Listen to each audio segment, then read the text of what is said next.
Hola, hola, bienvenidos a nuestro podcast Matriz del Apoyo. Aquí estamos con un tema súper importante que es cómo procesamos el duelo, los rituales cuando se trata de los duelos perinatales. Así que primero inicio presentándome, soy Melanie Parra, estamos con Sofía Báez y Mirela Terán. Ok, y ahora vamos a dar un inicio a este podcast tomando en cuenta que Bueno, los temas que vamos a abordar va dirigido a parejas o padres que han pasado por un proceso de duelo perinatal. Con esto en cuenta, vamos a empezar por muchas veces estos duelos lo tomamos cuando, por ejemplo, perdemos a un amigo o a un familiar cercano y ya tenemos esta planificación o algo que es muy común que usamos, como que vamos ya al velorio, vamos a tomar café o vamos a conversar con los familiares, pero de estos casos no sabemos qué pasa cuando hay un duelo perinatal. ¿Qué proceso hacemos con esto? Para esto también realizamos una entrevista hacia el psicóloga perinatal, la cual nos hablaba también de esto. Nos tomaba justamente estos temas de que en un duelo perinatal no hay una estructura como tal. Nosotros entendemos como funeral, como entierro, que es lo que la gente normalmente hace cuando, sabes, tu abuelita o alguien fallece en tu familia, tú sabes qué es lo que hay. Hay un funeral, hay un velorio, hay un entierro, hay el café con rosquitas, hay luego la misa al mes, o sea, tú sabes lo que hay, ¿cierto? Como nuestra mente ya sabe qué es lo que va a pasar, pero eso es lo que no hay en el duelo gestacional. Y para esto también entran muchas veces los tabús o los comentarios que podemos recibir hacia otras personas, como por ejemplo, esto suele ser muy común, en otro tiempo vas a tener otro bebé, que justamente esto también habla la guía de cuidado y acompañamiento del duelo gestacional del Ministerio de Salud de Argentina, del 2025, en la cual atribuye que la muerte gestacional perinatal continúa siendo un tabú, lo que refleja que estas pérdidas suelen permanecer invisibilizadas.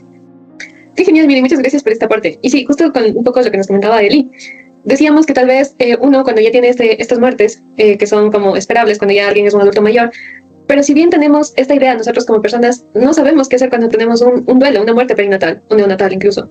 Entonces con esto también un artículo de la Universidad de Colombia y Antioquia, realizado por Ruiz y Díaz, que menciona que la muerte perinatal en sí genera como un proceso de duelo complejo, en el que puede estar afectado padres, madres en especial, pero también puede estar toda la familia involucrada, en donde esto se caracteriza incluso por múltiples pérdidas, no solo por una pérdida, porque decía que se pierde también, además del bebé, el proyecto de vida que tenían, el estilo de vida que ya tenían hasta cierto punto como planificado, y también la identidad parental. Entonces, este artículo también destacaba la importancia del acompañamiento profesional y de estos rituales de despedida que nos pueden ayudar como a favorecer la elaboración del duelo de una forma como más saludable.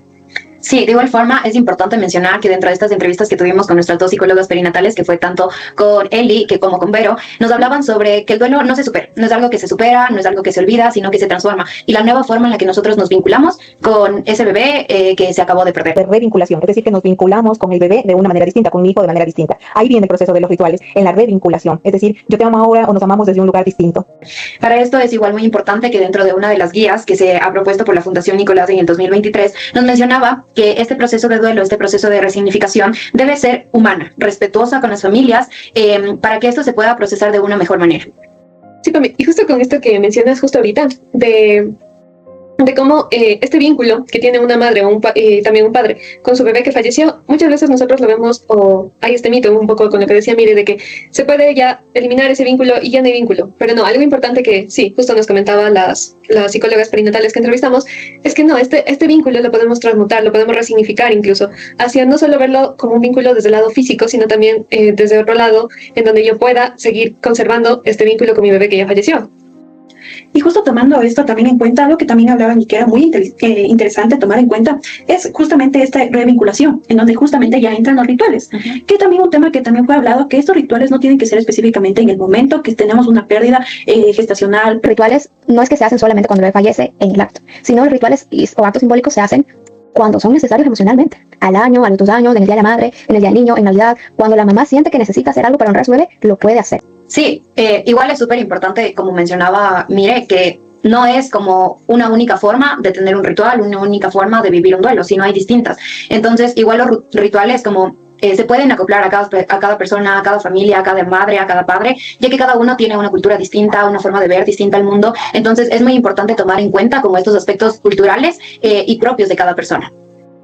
Me parece genial los aportes que brindaron ahorita, chicas, pero creo que también hay que mencionar un poco sobre esta palabra ritual, de que a veces uno lo menciona, pero nuestro contexto tal vez nos nos manda o nos guía a entender como un ritual, no sé, tal vez algo satánico, algo fuera de, que no es algo religioso, o incluso algo muy religioso arraigado a eso, pero no necesariamente un ritual tiene que ser como ni arraigado a lo religioso, ni tampoco al otro extremo, que sería lo satánico.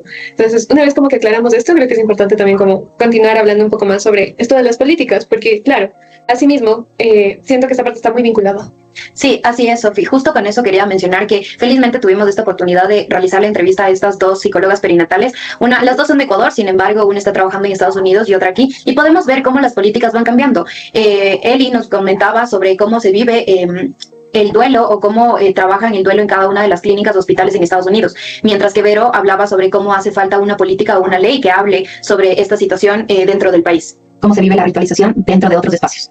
A nivel de las clínicas, sí, la realidad es distinta. A nivel de los espacios públicos, a veces te encuentras con que no hay un manejo adecuado. Sí, lamentablemente a veces no hay un manejo adecuado de entregar al bebé de manera adecuada. Lamentablemente hay espacios donde no tenemos estas políticas públicas claras sobre cómo se maneja, ¿no? Muchas veces y lamentablemente los cuerpos de los bebés han sido tratados como desechos entregados en fundas. Y sobre todo, para mí esto es muy interesante también tomarlo en ese aspecto, porque creo que desde ahí empieza que también se ha invisibilizado hasta para las personas externas. Si no es tanto visto como en el ámbito público, en el ámbito de políticas, como tú comentas, también cómo vamos a hacerlo ver para las familias que están pasando en este proceso. Y creo que por ahí también podemos empezar nosotros justamente con este podcast para que también puedan sentirse acompañadas, puedan tener algún conocimiento sobre los temas que estamos abordando. Sí, y bueno, para ir finalizando les vamos a dejar igual la entrevista que tuvimos con Vero, que qué pasa si este duelo no es procesado de una adecuada manera. Pero este proceso, el de los rituales de despedida, es muy beneficioso para que nosotros entendamos que ahora amamos desde otro plano, pero que también llegue un proceso de aceptación. Es decir, damos un lugar a nuestro hijo en el sistema familiar, no desde el dolor, sino desde el amor. Para eso sirven un poquito los rituales.